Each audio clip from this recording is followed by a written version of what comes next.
Kat sana. Okey, atas sikit. Right, okey. Ini.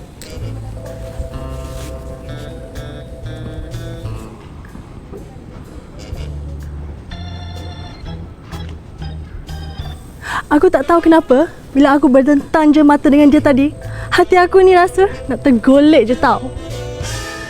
Aku tak faham lah. Aku tak jumpa mana handsome-nya kat muka dia tu. Manis okey. Senyuman dia tu yang kau tak boleh tahan. Kau lah yang tak boleh tahan. Kau tengoklah muka dia tu. Ketat aja, tak reti nak senyum. Kalau boleh lah, aku rasa macam nak tumbuk-tumbuk, macam nak kurik biji mata dia tu.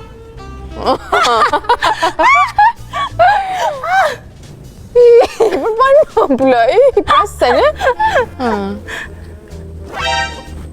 Kau tengoklah tu, perasan. Perasan aku tengok dia kan?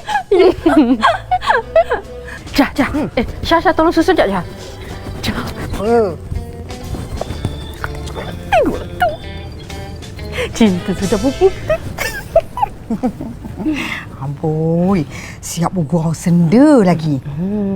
Tapi diorang tak borak dekat-dekat. Semua jauh. Alah, ego lah tu.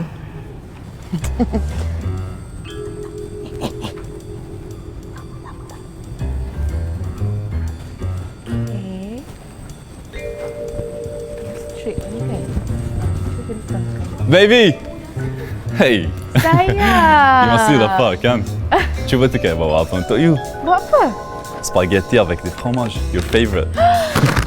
See how much I love you? You suka tak surprisekan I? Si sedap ni. Makan dah. Dah. Assalamualaikum. Waalaikumsalam warahmatullahi. Ustaz bagi tausiah kan malam ni? Ya, saya. Saya suka dengan tausiah Ustaz. Kenapa Ustaz tak ada social media? Buatlah satu. Ramai orang nak tengok tau. Saya lagi selesa macam ni. Assalamualaikum. Tu. Boyfriend kasih ke?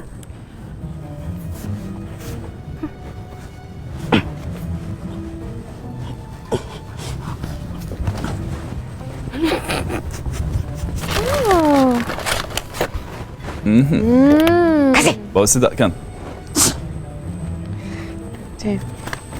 Sayang kejap Ma.